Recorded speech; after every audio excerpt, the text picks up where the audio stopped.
Selamat tahun baru teman-teman. Semoga di tahun 2021 coronanya cepat hilang.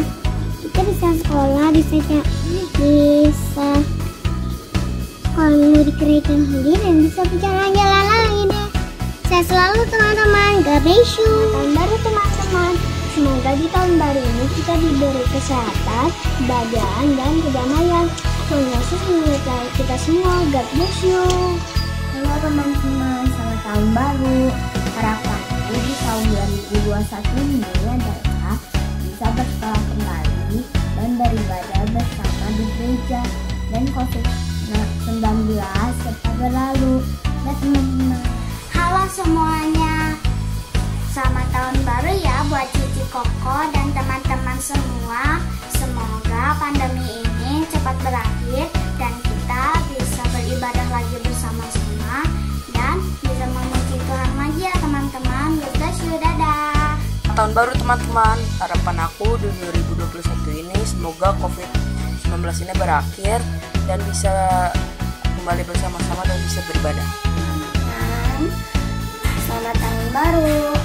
Harapanku di tahun 2021 adalah agar sehat selalu, virus corona bisa cepat berlalu, dan agar bisa bersekolah dan beribadah lagi di gereja.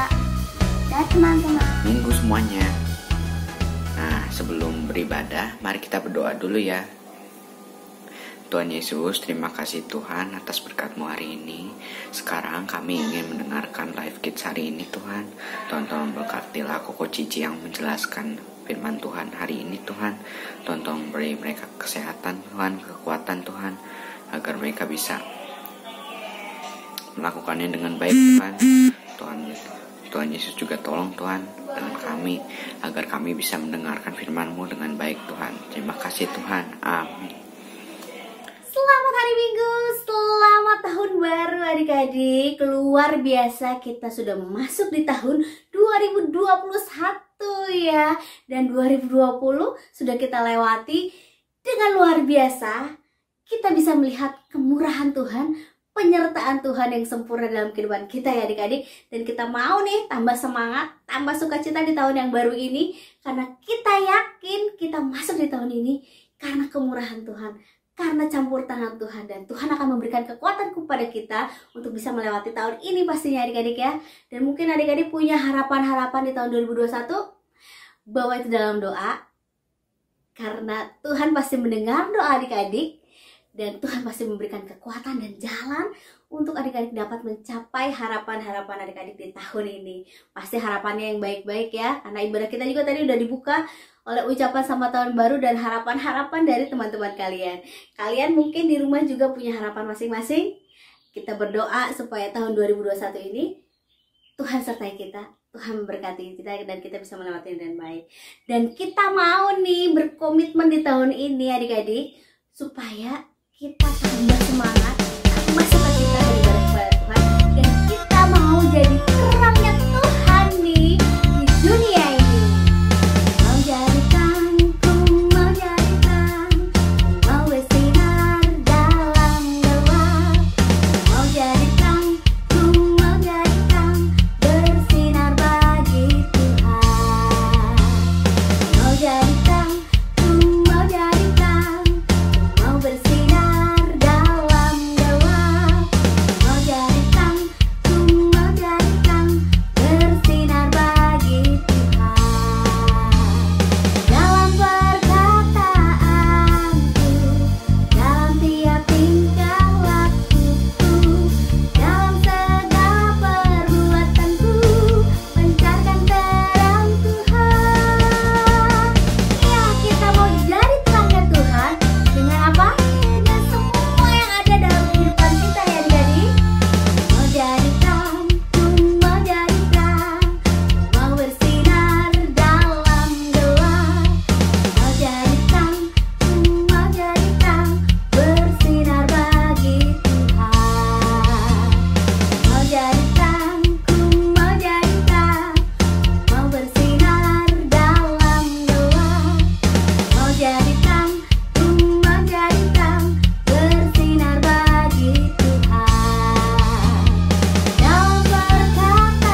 2021 ini terang kita tambah bersinar, bercahaya di depan banyak orang ya adik-adik. Kita mau sukacita kita juga dilihat banyak orang, sehingga orang lihat, wah ini kenapa orang sukacita, ini kenapa orang luar biasa.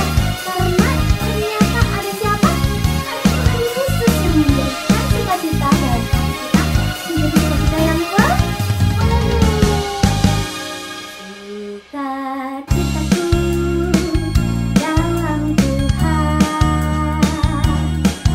sukacitaku karena Tuhan Yesus, sukacitaku baru setiap hari karena sukacitaku dari Tuhan.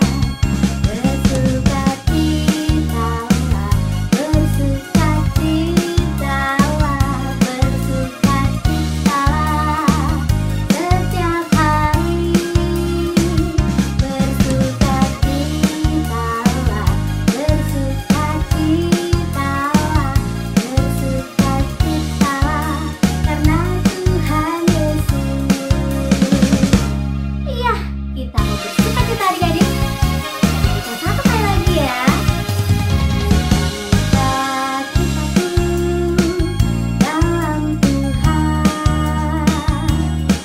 sukacitaku karena Tuhan Yesus, sukacitaku baru setiap hari karena sukacitaku dari Tuhan. Bersukacitalah, bersukacitalah,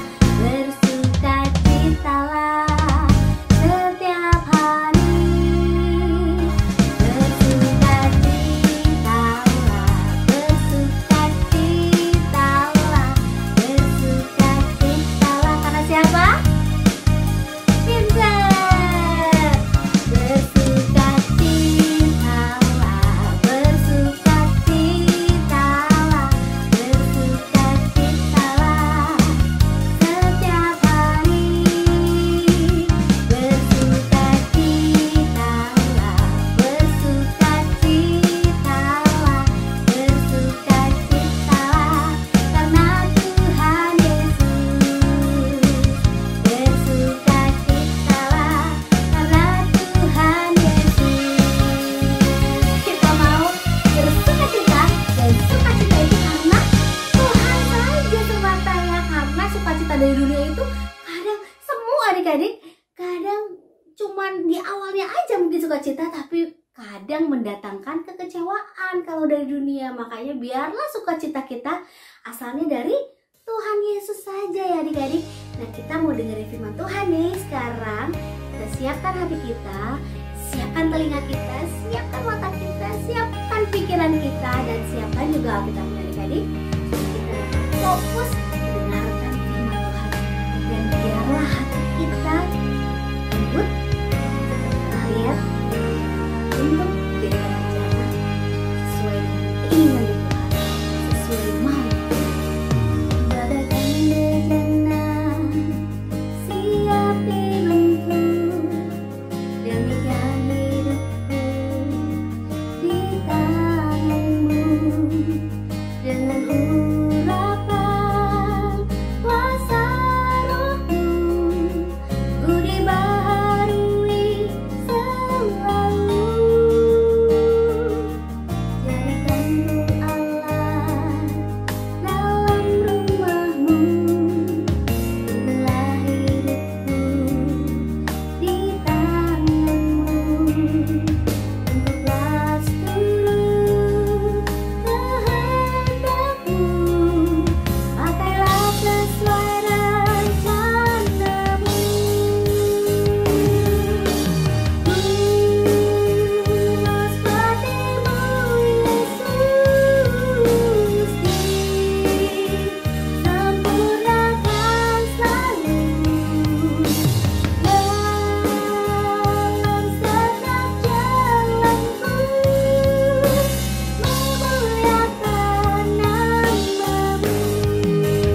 sebentar kami akan mendengarkan firman-Mu. Berkatilah Cici atau Koko yang akan menyampaikan firman-Mu. Hanya dalam nama Tuhan Yesus kami sudah berdoa dan mengucap syukur. Amin. Hai adik-adik kelas Madya, kalian siap hari ini untuk mendengarkan firman Tuhan? Cici minta kalian siapkan catatan kalian. Kita mau sungguh-sungguh mendengarkan firman Tuhan. Biarlah firman Tuhan hari ini bisa tertanam dalam hati kalian dan kalian bisa melakukan setiap kebenaran firman Tuhan. Nah, tema hari ini berjudul Mengalahkan Filsafat Dunia. Wah, ada yang tahu nggak apa itu filsafat? Kita mau belajar ya sama-sama ya. Filsafat atau filosofi adalah cara pandang, ide, gaya hidup, nilai-nilai yang dipercayai oleh manusia dalam dunia ini. Namun sayangnya, sebenarnya tidak semua filosofi dunia sesuai dengan kebenaran firman Tuhan loh adik-adik. Apakah kalian tahu apa filosofi dunia dan bagaimanakah kita harus menyikapinya? Kita akan membahasnya bersama-sama dalam pelajaran kita hari ini. Setelah pemerintahan Raja Nebukadnezar di Babel, Belsasar anaknya menggantikan dia sebagai raja. Raja Nebukadnezar telah mengakui kebesaran Tuhan, Allahnya Daniel, Allahnya kita dalam kehidupannya. Namun Raja Belsasar tidaklah demikian. Ia memiliki gaya hidup pesta pora, menggemari mabuk-mabukan. Bahkan ia menyuruh orang untuk mengambil dan menggunakan perlengkapan bait suci yang kudus seperti cawan untuk perlengkapan pestanya. Wah, berani sekali ya, padahal itu perbuatan yang salah. Ia melakukannya hanya demi kesenangan hatinya, tanpa memikirkan kekudusan Tuhan yang perlu dihormati. Suatu hari, saat ia berpesta dan bermabuk-mabukan bersama 1.000 orang, terjadilah kehebohan. Kehebohan ini disebabkan karena tiba-tiba ada sebentuk jari-jari tangan manusia yang menuliskan satu kalimat di dinding istana raja. Raja pun melihat punggung tangan yang menulis itu. Tulisannya adalah Mene Mene Tekel Urvasin. Tidak ada satupun orang pintar di kerajaannya yang dapat mengartikan tulisan itu, sampai akhirnya orang teringat akan Daniel yang cemerlang, dan akhirnya raja memanggil Daniel untuk menjelaskan arti kalimat tersebut. Daniel menjelaskan bahwa arti tulisan itu adalah Tuhan telah menghitung masa pemerintahan Raja Belsasar dan telah diakhiri. Belsasar pun kedapatan ringan tidak berbobot di hadapan Allah, dan kerajaannya pun akan dipecah serta diberikan kepada orang Media dan Persia. Benarlah pada malam pesta itu pula Raja Belsasar terbunuh dan terjadilah seperti apa yang dikatakan Daniel. Nah adik-adik, Belsasar adalah contoh dari orang-orang yang ada di zaman ini. Orang dalam dunia sekarang tidak menghormati Allah dan kekudusannya, karena mereka memiliki prinsip atau filosofi yang ada di dalam dunia.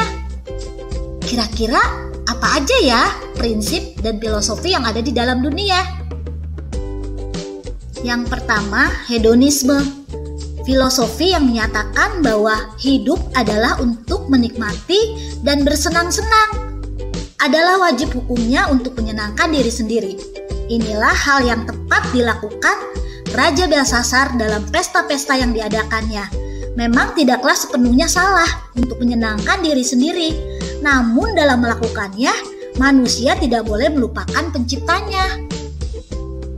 Di Alkitab juga ada loh adik-adik, dalam Roma 1 ayat 25 mengatakan, sebab mereka menggantikan kebenaran Allah dengan dusta dan memuja dan menyembah makhluk dengan melupakan penciptanya yang harus dipuji selama-lamanya. Amin. Manusia hendaklah menghormati kedaulatan dan kekudusan Allah dalam apa yang ia lakukan. Menyenangkan diri pun tidak berarti manusia boleh bersenang-senang di atas penderitaan orang lain. Dan yang terpenting, tetap harus bisa menjaga kekudusan di dalam kehidupan.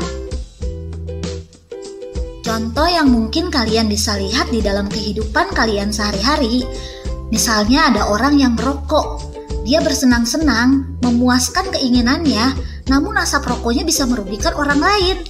Contohnya lagi, ketika mungkin orang-orang belajar sungguh-sungguh, namun ini ngapain belajar? Bersenang-senang aja dulu, tinggal nyontek kok gampang. Nah, itu baik nggak adik-adik? Tentunya tidak kan? Filosofi yang kedua adalah New Age atau zaman baru. Filosofi yang menyatakan bahwa semuanya bisa dilakukan dengan mengandalkan usaha dan kekuatan manusia, asalkan manusia fokus dan berusaha. Banyak orang-orang dan pengarang buku zaman sekarang ini yang memotivasi orang bahwa mereka bisa berhasil dengan usaha, pikiran, dan kekuatan mereka. Memang benar adik-adik, usaha bisa membuahkan hasil. Namun ingat, hal itu harus disertai dengan kesadaran bahwa keberhasilan itu juga atas seizin Tuhan dan pertolongan Tuhan. Hatinya memungkiri kekuatan dan kekuasaan Tuhan. Dalam Yeremia 17 ayat 5 dikatakan, terkutuklah orang yang mengandalkan manusia, yang mengandalkan kekuatannya sendiri dan yang hatinya menjauh daripada Tuhan. Padahal sesungguhnya Tuhanlah yang memegang kendali dan segala kekuatan. Dalam 1 Tawari 29 ayat 12 dikatakan, kekayaan dan kehormatan berasal dari hadapanmu dan engkau berkuasa atas segalanya. Di dalam Raja Belsasar mungkin berpikir bahwa ialah raja yang paling berkuasa pada zamannya karena ia adalah raja yang memimpin kerajaan yang paling luas dan paling besar di bumi saat itu. Namun saat Allah berkata bahwa pemerintahannya akan disudahi, tidak ada yang dapat ia lakukan karena demikianlah yang terjadi pada hidupnya. Pada malam ia berpesta, ia pun terbunuh dan tidak lagi menjadi raja. Kasian ya. Yang ketiga adalah materialisme. Filosofi dunia ini menyatakan bahwa semua bisa diukur dan dinilai dengan uang. Uang dan kekayaan menjadi hal yang menentukan status seseorang di dunia. Filosofi ini sangat menyesatkan, namun sesungguhnya sangat populer di dunia ini. Wah, ngeri juga ya kalau segala sesuatu dinilainya dengan uang. Wah. Saat pesta, Raja Belsasar mengundang sekitar 1.000 orang pejabatnya untuk menyatakan bahwa ia adalah raja yang terkaya dan bisa memiliki apapun dalam dunia saat itu. Wah, tujuan dia mengundang sebenarnya dia ingin dipandang oleh orang-orang banyak, khususnya para pejabat, bahwa dia adalah orang yang paling kaya. Saat ini pun banyak orang yang merasa statusnya terdongkrak, yang bisa dihargai orang hanya dengan memakai baju keluaran desainer terkenal, sepatu bermerek, tas branded, bisa memakai apapun yang dipandang menurut pandangan dunia. Nah adik-adik, bahkan yang lebih parahnya, manusia pun menghargai sesamanya dengan uang. Memang kita butuh uang, tapi uang bukanlah segala-galanya. Buktinya tidak semua orang kaya hidup senang dan damai. Uang sendiri tidaklah menjadi masalah, namun cinta uang akan menimbulkan banyak masalah dan kejahatan dalam hidup manusia. Janganlah kita menjadi hamba uang demi mengejar status kita dalam dunia yang semuanya hanya bersifat sementara.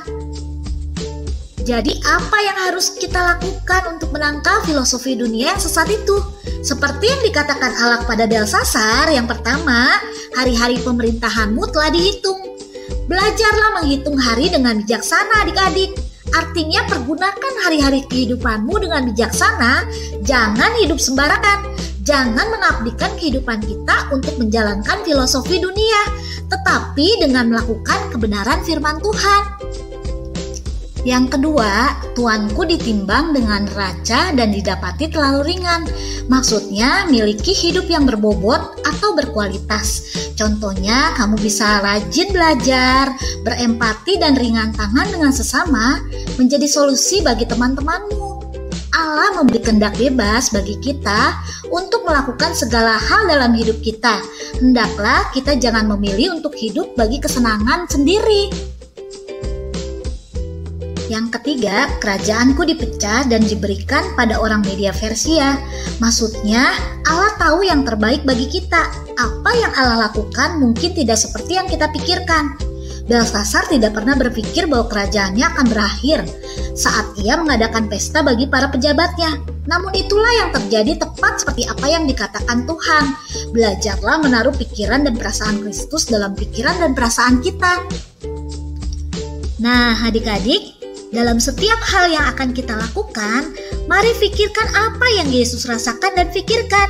Jika kita melakukannya, maka tidak akan mudah terjerumus oleh tipuan filosofi dunia yang gencar menyerang kita saat ini. Oke adik-adik, kita belajar ayat hafalan yuk. Ayat hafalan kita, Filipi 2 ayat 5. Hendaklah kamu dalam hidupmu bersama menaruh pikiran dan perasaan yang terdapat juga dalam Kristus.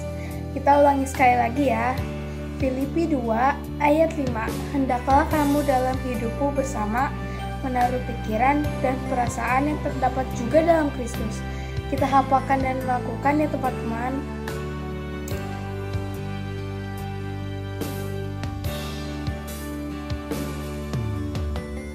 Cici minta ayat hafalan ini kalian simpan dalam hati kalian dan kalian lakukan dalam kehidupan kalian. Ayat hafalan itu terdapat di dalam Alkitab. Ya, kalian nanti bisa buka di rumah kitab Filipi 2 ayat 5, kalian hafalkan sekali lagi, ucapkan berulang-ulang dan biarlah kalian bisa mengerti dan bertindak sesuai dengan kebenaran firman Tuhan. Nah, adik-adik, tadi kita sudah belajar 3 filsafat dunia. Bisa aja filsafat itu disalahartikan sama orang banyak, tapi kita sebagai anak-anak Tuhan, kita sudah belajar hari ini supaya kita bisa mengalahkan filsafat yang ada di dunia dengan kebenaran firman Tuhan. Dengan cara apa? Yang satu tadi mempergunakan waktu-waktu kalian dengan bijaksana. Jangan buang dengan percuma, jangan pakai dengan sembarangan. Pergunakan dengan bijaksana dengan cara apa? Kalian bisa lakukan setiap tindakan kalian itu yang tujuannya untuk melakukan kebenaran ya. Nah, yang kedua apa tadi? Pakailah kehidupan kalian menjadi kehidupan yang berbobot, berkualitas. Dengan cara apa kalau berkualitas? Pastinya bisa berdampak buat banyak orang, bisa melakukan sesuatu yang bisa menolong bagi banyak orang. Nah, yang ketiga, miliki hati dan perasaannya Kristus. Pikiran dan perasaannya Kristus ada di dalam kehidupan kalian. Dari tindakan-tindakan yang kalian lakukan itu harus diarahkan kepada hati dan pikirannya Kristus. Hati dan pikirannya Kristus pastinya ada di dalam apa? Firman Tuhan di dalam Alkitab. Makanya harus rajin-rajin WPDA, baca Alkitab, dengerin firman Tuhan, merenungkannya siang dan malam. Nah, pasti kehidupan kalian akan menjadi kehidupan yang berhasil. Selain itu juga ketika ada filsafat-filsafat dunia yang salah, kalian bisa menolaknya. Kalian bisa tahu itu bahwa salah dan kalian tidak lakukan jadinya. Nah, adik-adik semua, kita mau berdoa dulu yuk buat kebenaran firman Tuhan. Cici minta semuanya dalam sikap doa yang baik, kita mau sungguh-sungguh katakan, Tuhan, saya mau belajar untuk benar-benar memakai waktu saya dengan bijaksana sehingga saya bisa mengalahkan setiap filsafat-filsafat yang ada di dunia ini. Yuk semuanya. Tuhan Yesus, terima kasih Tuhan. Hari ini kami boleh belajar Tuhan mengenai hal-hal mungkin yang ada di dunia Tuhan yang mungkin bisa masuk ke dalam anak-anak Tuhan. Tapi kami percaya kami punya firman Tuhan yang menjadi pedoman untuk kami bisa menolak, untuk kami bisa menghancurkan. Bahkan kami tahu Tuhan kalau filsafat-filsafat yang ada di dunia itu tidak baik dan tidak benar untuk kami tidak jalankan dalam kehidupan kami sehari-hari. Bapak tolong kami Tuhan, kuatkan kami sebagai anak-anak Tuhan. Kami perlu firman-Mu, kami perlu Engkau Tuhan. Oleh karena itu kami mau menjadi anak-anak Tuhan yang setiap hari diubahkan, yang setiap hari menjadi pribadi yang lebih baik lagi. Dan kami mau serahkan seluruhnya hanya di dalam nama Tuhan Yesus. Kami sudah berdoa dan mengucap syukur. Yang percaya semua katakan amin. Jumpa lagi di Kids News. aku mau ingetin teman-teman untuk memberikan persembahan di kotak atau amplop yang ada di rumah kalian masing-masing, atau menggunakan QR code dengan bantuan mama papa kalian. Dan ini adalah nomor WA untuk teman-teman dapat memberikan kesaksian dan minta didoakan. Jangan lupa follow Instagram dan Facebook Live Kids, serta subscribe YouTube channel Live Kids ya teman-teman. Oh ya, bagi mama papa kalian yang belum tergabung dalam WA grup Live Kids, yuk segera hubungi LK. Sekian Kids News hari ini. God bless you semuanya. Kita sudah menyelesaikan ibadah online hari ini. Jalan sukacita Tuhan akan terus ada dalam kehidupan kita. Tapi ada satu lagi nih yang menarik yang kalian bisa ikuti, untuk ada game kelas Madia. Nah, Cici mau nih kelas Madia aktif dong untuk bisa menjawab gamenya. Jangan nanti menangnya itu aja, Cici mau yang lain. Ayo ikutan. Nah, kalian bisa jawab nih pertanyaan ini, lalu kirimkan ke nomor yang ada di bawah ini. Nah, paling telat hari ini jam 1 siang jawabannya sudah diterima ke nomor yang tadi, dan kalian berhak mendapatkan 1 buah hadiah untuk kelas Madia ya. Pertanyaannya siap-siap nih. Oke, siap ya? Pertanyaannya adalah, siapa nama ayah dari Raja Belshazzar? Oke, silakan kirim ya, cepat-cepat ya. Kalian bisa menjawab yang benar, nanti akan diundi. Bagi yang bukan yang paling cepat nih, jadi yang benar nanti akan dikumpulkan, diundi, namanya yang keluar nanti akan jadi pemenang untuk game ini. Wah, seru pastinya nih, gampang juga nih pertanyaannya, jadi ayo cepat jawab. Oke ya, semangat semua anak-anak Madia. Kita semua hari ini menutup ibadah kita dengan penuh sukacita. Sampai jumpa minggu depan. God bless.